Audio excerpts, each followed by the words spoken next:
আসসালামু আলাইকুম। কেমন আছো সবাই? আশা করি সবাই ভালো আছো। আজকে হচ্ছে আমাদের নাম্বার সিস্টেম এবং ডিজিটাল ডিভাইস মানে সংখ্যা পদ্ধতি এবং ডিজিটাল ডিভাইসের 2 নাম্বার পর্ব। ঠিক আছে, চলো শুরু করি তাইলে। আচ্ছা, প্রথমে দেখো, এখানে গত ক্লাসে যে পড়াইলাম, এই যে দশমিক, বাইনারি, অক্টাল, হেক্সাডেসিমেল সংখ্যা পদ্ধতি, যেটা হচ্ছে পজিশনাল সংখ্যা পদ্ধতির 4টা ধরন আমরা দেখাইছিলাম না? কি দেখছিলাম? দশমিক, বাইনারি, অক্টাল এবং হেক্সাডেসিমেল। এবং আমরা দেখছিলাম যে এগুলার জন্য যে ব্যবহৃত চিহ্নগুলো আছে অথবা মৌলিক যে চিহ্নগুলা, দশমিকের জন্য হচ্ছে 0 থেকে 9 পর্যন্ত, বাইনারির জন্য হচ্ছে 0 এবং 1, অক্টালের হচ্ছে 0 থেকে 7, আর হেক্সাডেসিমেল হচ্ছে 0 থেকে F পর্যন্ত। তাহলে দশমিকের বেস হচ্ছে 10, বাইনারির বেস হচ্ছে 2, অক্টালের বেস হচ্ছে 8, হেক্সাডেসিমেলের বেস হচ্ছে 16। বেস জিনিসটা কি আবার একটু বলে দেই। বেস হচ্ছে কোনো সংখ্যা পদ্ধতি প্রকাশের জন্য, কোনো সংখ্যা পদ্ধতি প্রকাশের জন্য অথবা লেখার জন্য যে মৌলিক অঙ্কগুলা অথবা যে মৌলিক চিহ্নগুলো তোমার লাগতেছে, ওইটাই কি, ওইটাই হচ্ছে তোমার বেস। ঠিক আছে, তাহলে এই যে দশমিকের জন্য লাগতেছে কয়টা? 0 থেকে 9 পর্যন্ত। কয়টা ভাইয়া? 10টা। তাহলে এটার বেস কত? 10। বাইনারির জন্য লাগতেছে হচ্ছে তোমার 0 আর 1। তাহলে এখানে কয়টা লাগতেছে? 2টা। তাহলে এটার বেস হবে 2।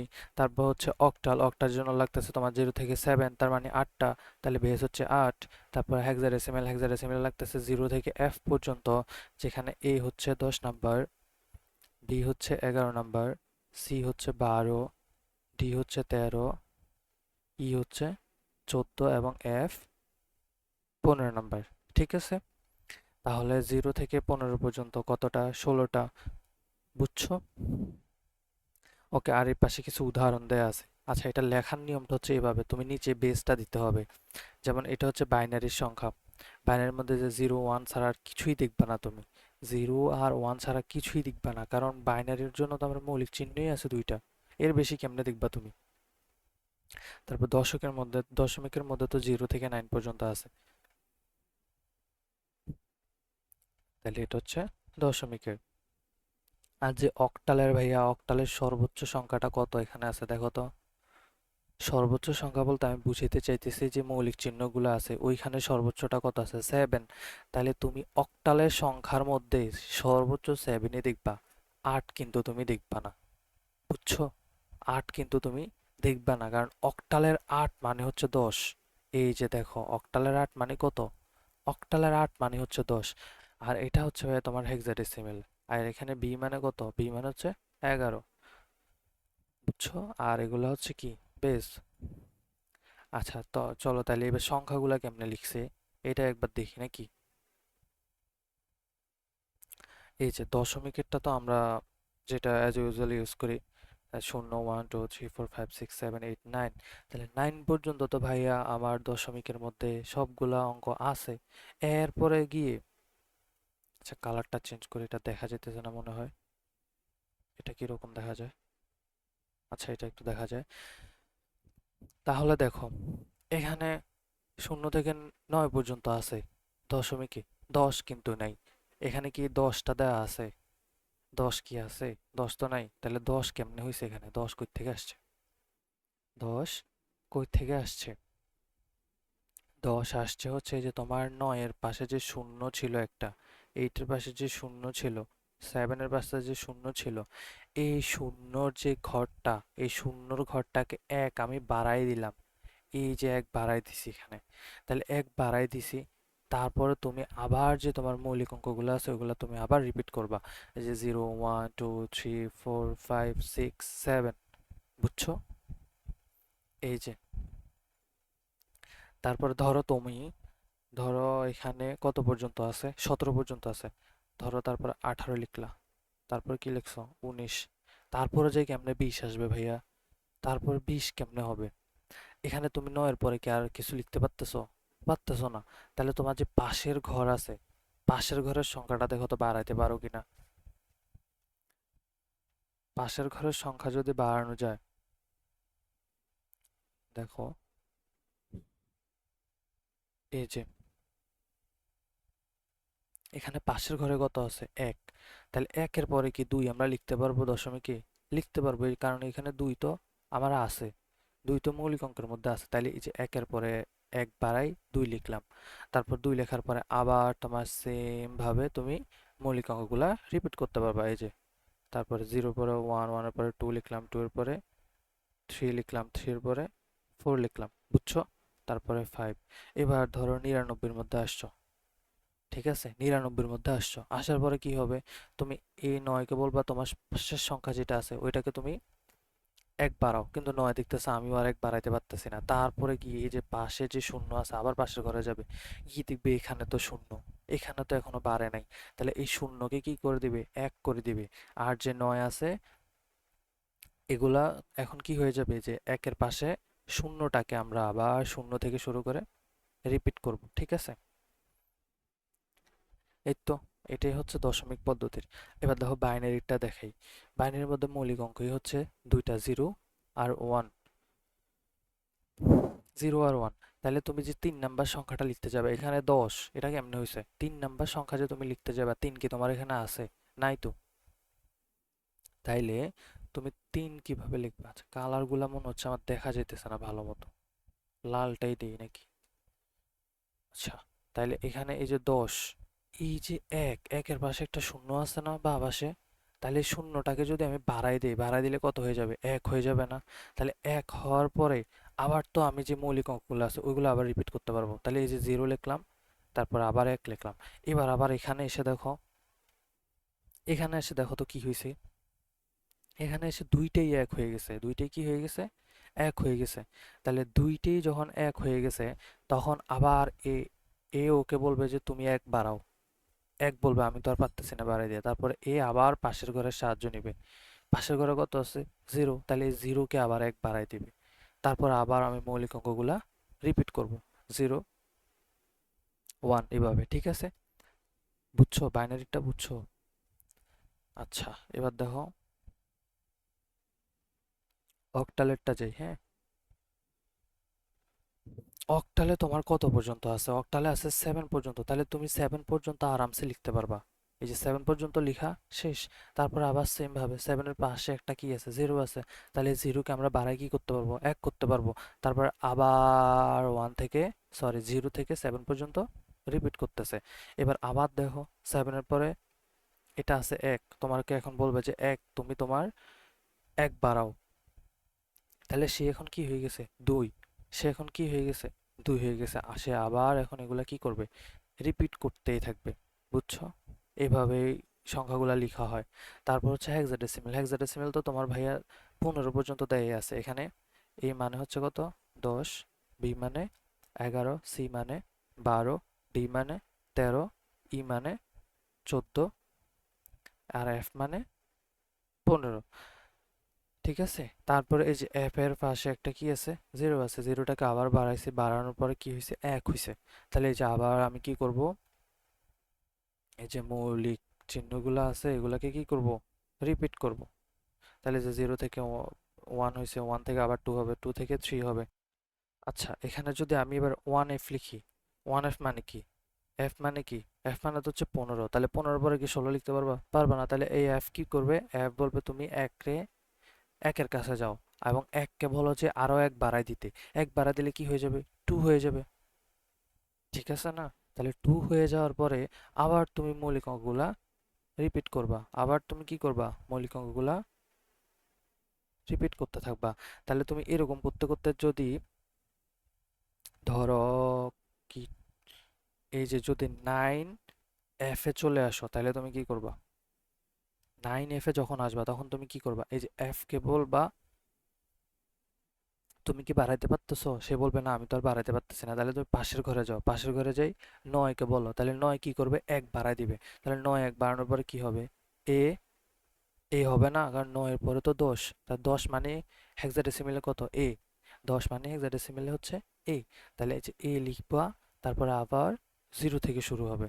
আবার কই থেকে শুরু হবে? জিরো থেকে। তারপরে A zero, A one, A two, A three, A four, ঠিক আছে? এভাবেই হেক্সাডেসিমেল গুলা লেখা হয় ভাইয়া, বুঝছো? তাহলে এইভাবেই তোমাকে কি করতে হবে, লিখতে হবে। আর তাহলে চলো এবার পরে যাই। ওকে, এবার এবার আমরা দেখবো হচ্ছে বিট এবং বাইট। বিট কি আর বাইট কি? বিট এবং বাইট। ওকে, এই যে দেখো, তুমি এখানে দেখো বিট, বিট, বিট। বিট কই থেকে আসছে? বিট আসছে হচ্ছে তোমার যে বাইনারি ডিজিট আছে না, এই যে বাইনারি, আমি যদি লিখি বাইনারি ডিজিট, ঠিক আছে? তাহলে দেখো তো,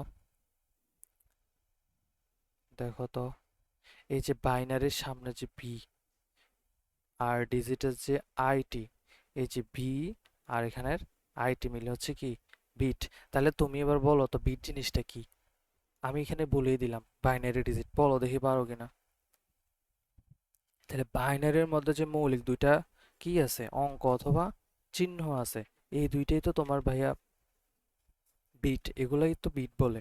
তাহলে বিট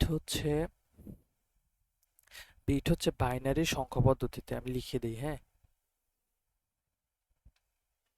বাইনারি সংখ্যা পদ্ধতিতে ব্যবহৃত ব্যবহৃত শূন্য অথবা এক অঙ্ককে অঙ্ককে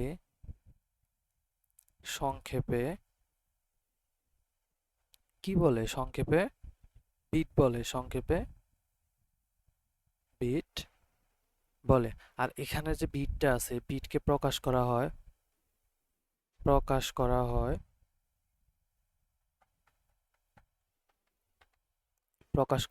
স্মল বি দিয়ে, ঠিক আছে? এই বিটকে কি দিয়ে প্রকাশ করা হয়? স্মল বি দিয়ে। তাহলে বুঝছো তো বিট কই থেকে আসছে? বিট হচ্ছে বাইনারি ডিজিট, এখানে বাইনারি বি থেকে আর ডিজিটের আইটি থেকে। তাহলে এটা হচ্ছে বিট। তারপরে বিট বলতে কি বুঝো? বাইনারি সংখ্যা পদ্ধতিতে ব্যবহৃত যে জিরো এবং ওয়ান আছে, এই জিরো এবং ওয়ানের এগুলাকে হচ্ছে একটা একটা বিট বলে। এখানে জিরো একটা বিট, ওয়ান আর একটা বিট। তাহলে এই জিরো একটা বিট, ওয়ান আর একটা বিট, তাহলে কয়টা বিট আছে এখানে? দুইটা। তাহলে কয়টা বিট আছে? দুইটা। আমি আচ্ছা এখানে লিখে দেখাই। এই যে ধরো, এই যে এখানে লিখলাম জিরো, এখানে লিখলাম ওয়ান, তাহলে এখানে কয়টা বিট আছে? দুই বিট না? দুই বিট তো। তাহলে এই যে সেম ভাবে এই বাইট জিনিসটা কি?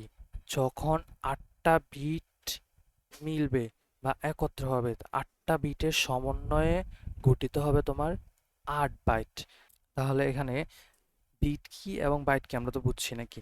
বিট হচ্ছে বাইনারি সংখ্যা পদ্ধতিতে যে জিরো এবং ওয়ান থাকে, এগুলো হচ্ছে এক একটা বিট। আর এই বিটগুলা মিলে একত্রে যখন আটটা বিট যখন একত্র হবে, তখন আমরা বলবো এটাকে 1 বাইট। তখন আমরা এটাকে কি বলবো? 1 বাইট। ওকে, দাঁড়াও এটাও লিখে দেই। তাহলে 8 বিট মিলে কি তৈরি হয়? 8 বিট মিলে 1 বাইট হয়। 8 বিট মিলে লিখি, আমি যদি লিখতে চাই, 8 বিট মিলে কি হয়? 1 বাইট হয়। আর এই যে বাইটকে প্রকাশ করা হয় বড় হাতের বি দ্বারা,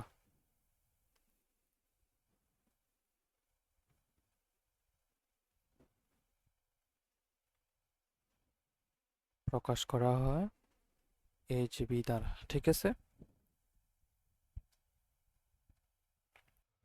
তাহলে এবার চলো একটু দেখি এর এককগুলা হিসাব করে কিভাবে। যখন 10⁻³ বিট হবে, তখন আমরা সেটাকে বলবো কি? 1 KB। মানে হচ্ছে 1 কিলো বিট। 1 KB মানে কি? 1 কিলোবিট। 1 কিলোবিট। আর এটা মানে হচ্ছে কত? 1000 না? ঠিক আছে। আর এই যে MB মানে হচ্ছে মেগাবিট, জিবি মানে হচ্ছে গিগাবিট, টিবি মানে হচ্ছে টেরাবিট। তাহলে এগুলা মুখস্থ করলে করতে পারো, আর নাইলেও সমস্যা নাই, মুখস্থ করার দরকার নাই, জানার জন্য পড়বা আর কি, বুঝছো? তাহলে এই যে 1 KB মানে হচ্ছে 1000 বিট অথবা 10⁻³ বিট। তারপর হচ্ছে 10⁻6 KB মিলে হবে তোমার 1 MB। তারপর হচ্ছে 10⁻9 MB মিলে হবে তোমার 1 GB। তারপর হচ্ছে 10⁻12 GB মিলে হবে 1 TB। ওকে, এটা হচ্ছে টেরাবিট। আচ্ছা, এবার দেখো বাইটের হিসাবগুলো দেখি। দেখো তো, আমি কি বললাম, 8 বিট মিলে কি তৈরি হবে? 1 বাইট তৈরি হবে। 8টা বিট মিলে 1 বাইট তৈরি হবে। তাহলে এখানে দেখো তো উদাহরণের মধ্যে এটা আছে কিনা, এটা কি বুঝতেছো? এই যে এখানে আছে, এটা হচ্ছে 1 2 3 4 5 6 7 8। তাহলে এই যে জিরো তো 1 একটা বিট, জিরো একটা বিট, এই জিরো একটা বিট, এই 1 একটা বিট, এই 1 একটা বিট, এই 1 একটা বিট, এই জিরো একটা বিট, এই 1 একটা বিট। তাহলে এখানে টোটাল 8টা বিট আছে। তাহলে 8টা বিট মিলে তোমার কি হবে? 8টা বিট মিলে তোমার 1 বাইট হয়। বুঝতে পারছো? বুঝছো? ওকে, তাহলে 8 বিট মিলে কি হবে তোমার? 1 বাইট। এককগুলা দেখি আমরা। দেখো, 1 KB, 1 কিলো বাইট সমান হচ্ছে 1024 বাইট, সমান কি 1024 বাইট। আচ্ছা, এটাকে অন্যভাবেও লেখা যায় কি, 2 টু দি পাওয়ার 10 বাইট। এটা হিসাব করলেও তোমার এটাই আসবে, ঠিক আছে? তাহলে 1024 বাইট মিলে কি হবে তোমার? 1 কিলোবাইট। 1024 KB মিলে কি হবে তোমার? 1 MB। 1024 KB মিলে তোমার কি হবে? 1 MB। আমরা যে যে কি জানি, নেট কিনি না, ডাটা কিনি না আমরা, ওই যে ওই হিসাবগুলাই, ঠিক আছে? তারপর হচ্ছে মেমোরির যে হিসাবগুলা ওইগুলা। তাহলে 1024 KB মিলে হবে তোমার 1 MB। তারপর 1 জিবির জন্য তোমার কি হবে? 1024 MB। এটা তো সবাই জানে যে 1024 MB হচ্ছে 1 জিবি। তাহলে যে MB মানে হচ্ছে মেগাবাইট, আর জিবি মানে হচ্ছে কি, গিগাবাইট। বুঝছো? আশা করি এটা বুঝতে পারছো। তারপরে যাই, তারপর দেখি কি আছে। তারপর হচ্ছে এটা একটা ইম্পর্টেন্ট, বুঝছো? এগুলো, এটা ইম্পর্টেন্ট কেন বলতেছি, কারণ এটা যে তোমার যে গড় মধ্যে যে প্রশ্নটা আসবে, ধরো ডেসিমেল থেকে বাইনারিতে প্রকাশ, বাইনারি থেকে ডেসিমেলের প্রকাশ, অক্টাল, তারপরে হেক্সাডেসিমেল, এই যে কনভার্সনগুলো আছে, এক সংখ্যা পদ্ধতি থেকে অন্য সংখ্যা পদ্ধতির মধ্যে যে কনভার্সনগুলো আছে, এই কনভার্সনগুলো তোমার বোঝার জন্য, এই যে অ্যান্সারগুলো লেখার জন্য তোমার এই যে এমএসবি এবং এলএসবিটা ভাইয়া অবশ্যই লাগবে। তাহলে আমরা দেখি, চলো, এমএসবি কি এবং এলএসবি কি। এমএসবি মানে হচ্ছে, এমএসবি মানে হচ্ছে,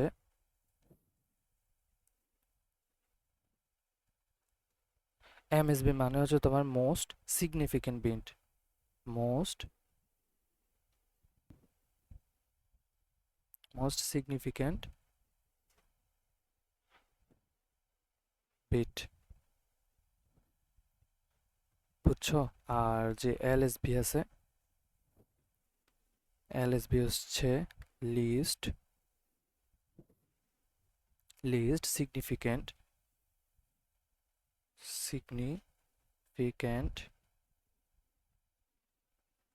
বিট।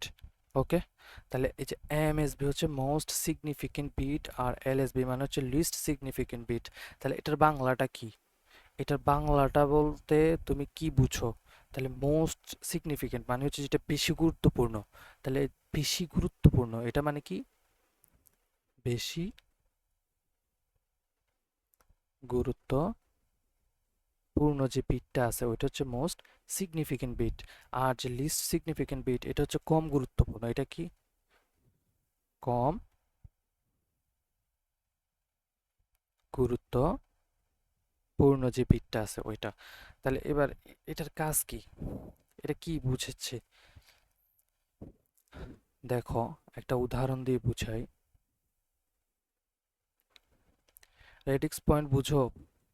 হুম, ধরো আমি যদি এখানে লিখি 752.401, এটা কি লিখলাম আমি? এটা এখানে আচ্ছা, এই সংখ্যাটা দেখে তুমি কি কি আইডেন্টিফাই করতে পারতেছো? কি কি পারতেছো একটু আমরা বলো, বলো তো। এই সংখ্যার মধ্যে এইটা যেটা আছে, এইটা কি? এটা কি? আর এই যে মাঝখানে ফোঁটাটা দিলাম, এটা কি বলো? এই তিনটা জিনিস বলো আমারে। এটা হচ্ছে তোমার ইন্টিজার পার্ট। এটা কি পার্ট? এটা হচ্ছে ইন্টিজার পার্ট। আর এটা হচ্ছে তোমার কি? Fraction part. এটা হচ্ছে ফ্র্যাকশন। এটা হচ্ছে ফ্র্যাকশন পার্ট। আর এটা হচ্ছে রেডিক্স পয়েন্ট। এটা রেডিক্স পয়েন্ট।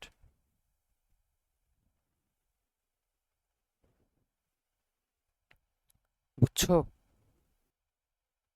আচ্ছা দেখো, ইন্টিজার মানে তো জানো, ইন্টিজার মানে হচ্ছে পূর্ণ সংখ্যা, হ্যাঁ? ইন্টিজার মানে হচ্ছে পূর্ণ সংখ্যা। আর ফ্র্যাকশন মানে কি? ফ্র্যাকশন জিনিসটা হচ্ছে তোমার যে ভগ্নাংশের যে ইয়েটা থাকবে, পার্টটা থাকবে, ভগ্নাংশের যে পার্টটা থাকবে ওইটা হচ্ছে তোমার ফ্র্যাকশন পার্ট। আর রেডিক্স পয়েন্ট মানে হচ্ছে দশমিক, যেটা ঠিক আছে, যেটা দিয়ে আমরা পূর্ণ সংখ্যা এবং ফ্র্যাকশন ইয়ে পার্ট যেটা আছে ওইটাকে কি করি? আলাদা করি। তাহলে এই যে সংখ্যাটা লিখলাম আমি, এই যে সংখ্যাটা লিখলাম, এখানে যে ফার্স্ট যে অঙ্কটা আছে, ফার্স্ট যে অঙ্কটা আছে 7, আর যে লাস্টের যে অঙ্কটা আছে 1, লাস্টের যে অঙ্কটা আছে 1, এই 1টা হচ্ছে তোমার ভাইয়া এলএসবি। এই 1টা কি? এলএসবি। আর এখানে যে 7টা আছে, এই 7টা কি? এমএসবি। তাহলে এই 7টা হচ্ছে তোমার মোস্ট সিগনিফিকেন্ট বিট, আর 1টা হচ্ছে লিস্ট সিগনিফিকেন্ট বিট। বুঝতে পারছো? বুঝতে পারছি আমরা সবাই? তাহলে আচ্ছা, এটাকে মোস্ট সিগনিফিক্যান্ট আর এটাকে লিস্ট সিগনিফিক্যান্ট কেন বলা হয়, বেশি গুরুত্বপূর্ণ কেন বলা হয়? এখন যদি ভাইয়া আমি তোমারে বলি, আমি যদি তোমারে বলি, ধরো তোমাকে আমি এখানে একটা চেক দিলাম, ঠিক আছে? চেক দিয়ে যদি আমি বলি 3 অঙ্কের একটা সংখ্যা লিখতে পারবা, এবার তুমি যত ইচ্ছা তত লেখো, তুমি যত ইচ্ছা তত লেখো, তুমি এই অঙ্ক যত, এই সংখ্যাটা লিখবা তত টাকা আমি তোমাকে দিয়ে দিব। তাহলে তুমি কি ভাই এখানে এসে 0 লিখবা আর এখানে এসে তুমি 9 লিখবা? হ্যাঁ, এটা কি করবা তুমি? এভাবে কি লিখবা? জীবনও না। তুমি কি করবা? তুমি কি করবা? তুমি হচ্ছে ভাইয়া এই যে ফার্স্ট যে বক্সটা আছে এখানে তুমি কি লিখবা? 9। আহারে, লো ব্যাটারি হয়ে গেছে। আহারে, চার্জার কই? আচ্ছা, তুমি তাইলে কি করবা?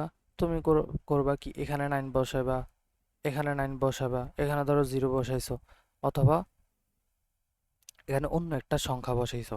তাহলে তোমার যে ভ্যালুটা বাড়তেছে, ভ্যালুটা বাড়তেছে কিসের জন্য? এই যে ফার্স্ট যে অঙ্কটা আছে, ফার্স্ট যে ডিজিটটা আছে, এখানে তুমি যত বড় সংখ্যা বসাবে তোমার ভ্যালুটা কি করতেছে? বাড়তেছে। তাহলে ইম্পর্টেন্ট কার বেশি? ফার্স্ট যে সংখ্যাটা আছে ওইটার না? ফার্স্ট ফার্স্ট যে অঙ্কটা আছে ওইটার না? আর লাস্টটা কি এত কিছু ভ্যারি করতেছে? করতেছে না। তাহলে এইটা হচ্ছে মোস্ট সিগনিফিকেন্ট বিট আর এটা হচ্ছে লিস্ট সিগনিফিকেন্ট বিট। বুঝতে পারছো? আচ্ছা, এবার তাহলে দেখি তো। এই যে, তাহলে এই যে আমি একটা বাইনারি সংখ্যা লিখলাম এখানে 101101, এখানে এই যে ওয়ানটা হচ্ছে এমএসবি আর এখানে লাস্টে ওয়ানটা হচ্ছে এলএসবি। ঠিক আছে, এটা হচ্ছে তোমার মোস্ট সিগনিফিকেন্ট বিট আর এটা হচ্ছে লিস্ট সিগনিফিকেন্ট বিট। ঠিক আছে, আশা করি সবাই বুঝতে পারছো। যথেষ্ট ভেঙে ভেঙে বোঝানোর ট্রাই করছি, আশা করি সবাই বুঝছো। তাহলে এই জিনিসগুলো মাথায় রাখবা, একটু পড়বা, আগে যেটা পড়াইছি ওইটাও একটু পড়বা, দেখবা, দেখবা বুঝতেছো। তাহলে আজকে এ পর্যন্তই থাকুক। সবাই ভালো থাকবা, সুস্থ থাকবা, বন্ধুদের কাছে ভিডিওটা শেয়ার করবা যদি ভালো লাগে, লাইক শেয়ার অ্যান্ড সাবস্ক্রাইব করবা। আল্লাহ হাফেজ সবাইকে।